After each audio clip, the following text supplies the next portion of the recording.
মক্কা শরীফ, কাবা ঘর মুসলিম উম্মার প্রাণকেন্দ্র, যার প্রতি অকৃত্রিম ভালোবাসা, শ্রদ্ধা, সম্মান রয়েছে প্রত্যেকটি মুসলমানের অন্তরে।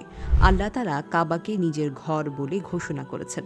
হাদিসের ভাষ্যমতে কাবার নিচের অংশ পৃথিবীর প্রথম জমিন, কিন্তু কাবা ঘর সম্পর্কে অনেক তথ্যই অনেকের কাছে অজানা। চলুন জেনে নেওয়া যাক পবিত্র মক্কা শরীফ নির্মাণের আদি অন্ত ইতিহাস। পৃথিবীর সবচেয়ে পবিত্র এবং সম্মানিত শহর মক্কা, যেখানে অবস্থিত মুসলমানদের কেবলা বাইতুল্লাহ তথা কাবা শরীফ।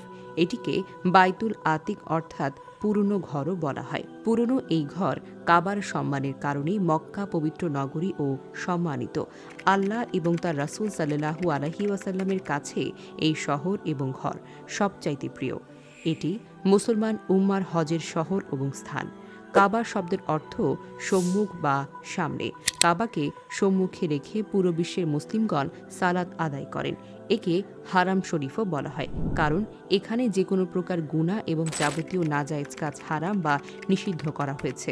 ঝগড়া, বিবাদ, যুদ্ধ পর্যন্ত এখানে নিষেধ। ভৌগোলিকভাবে পৃথিবীর মধ্যস্থলে কাবার অবস্থান। পবিত্র কাবাঘর সৌদি আরবের মক্কা মুকাররমার মসজিদুল হারামে অবস্থিত।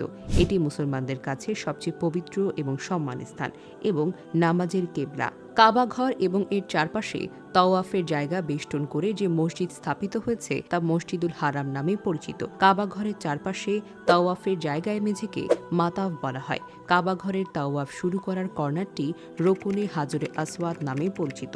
এর ডান পাশের কর্নারটি রকুনে ইরাকি এবং তার ডান পাশের কর্নারটি রকুনে শামি এবং তার ডান পাশের কর্নারটি রকুনে ইয়েমেনি নামে পরিচিত। হযরত আদম আলাইহি ওয়াসাল্লামের সৃষ্টির 2000 বছর আগে পৃথিবীর প্রথম কাবাঘর নির্মাণ করা হয়। আল্লাহর নির্দেশে কাবাঘরে ভিত্তিপ্রস্তর স্থাপন করেন ফেরেশতারা। কাবাঘরের এই স্থাপনা হযরত নূহ আলাইহি ওয়াসাল্লামের পর্যন্ত অক্ষুণ্ণ ছিল, কিন্তু নূহের যুগে এই মহাপার্বণ সংগঠিত হয়। তারা কাবাঘরের স্থাপনা বিধ্বস্ত করে। হযরত নূহ আলাইহি ওয়াসাল্লামের যুগে মহাপ্লাবনে এই ঘর নিশ্চিহ্ন হয়ে গেছিল। আল্লাহ তাআলার নির্দেশে কাবাঘর পূর্ণ নির্মাণ করেন হযরত ইব্রাহিম আলাইহি ওয়াসাল্লাম এবং তার ছেলে হযরত ইসমাইল আলাইহি ওয়াসাল্লাম। নির্মাণের পর আল্লাহ তাআলা হযরত ইব্রাহিম আলাইহি ওয়াসাল্লামকে বিশ্ববাসীকে এই ঘর জিয়ারতের আহ্বান জানানোর নির্দেশ দেন। হযরত ইব্রাহিম আলাইহি ওয়াসাল্লামের আহ্বানের পর আজ পর্যন্ত কাবা কেন্দ্রিক ইবাদত এবং জিয়ারত বন্ধ হয়নি। বিখ্যাত কুরাইশ বংশ হযরত মুহাম্মদ সাল্লাল্লাহু আলাইহি ওয়াসাল্লামের বংশধর ছিলেন। রাসূল সাল্লাল্লাহু আলাইহি ওয়াসাল্লামের 629 সালে কাবার পূর্ণ নির্মাণ করেন।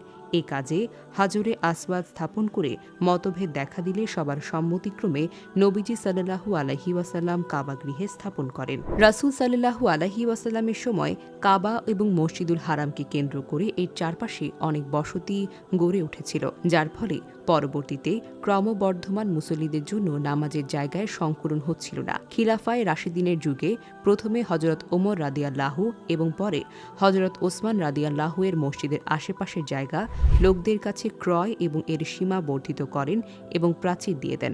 পরবর্তীতে বেশ কয়েকজন মুসলিম শাসকদের আমলে মসজিদুল হারামের সীমা বর্ধিত হয় এবং সংস্কার সাধিত হয়। এরপর প্রায় 1000 বছর মসজিদের সীমা বর্ধিত করার কোনো কাজ করা হয়নি। এরপর 1370 হিজরিতে সৌদি বাদশাহ আব্দুল আজিজ ইবন আব্দুর রহমান আল সাউদের আমলে মসজিদের জায়গা 6 গুণ বৃদ্ধি পায়, যার আয়তন হয় 1,80,850 মিটার। এ সময় মসজিদে মার্বেল পাথর, আধুনিক কারুকার্য, নতুন মিনার সংযোজন করা হয়। সাফা মারওয়া দোতলা করা হয়। ছোট বড় সব মিলিয়ে 51টি দরজা তৈরি করা হয় মসজিদে। বর্তমানে এই দরজার সংখ্যা আরও বেশি। পৃথিবীর কোটি কোটি প্রাণ প্রত্যেকদিন এই ঘরের অভিমুখী হয়ে আল্লাহর ইবাদত বন্দেগী করেন। পবিত্র মক্কা শরীফ পৃথিবীতে মহান আল্লাহর জীবন্ত নিদর্শন। সৃষ্টির সূচনা থেকে পবিত্র এই কাবাকে মহান আল্লাহ তার মনোনীত বান্দাদের মিলনস্থল করেছেন। এটি মহান আল্লাহ তাআলার প্রকৃষ্ট উদাহরণ।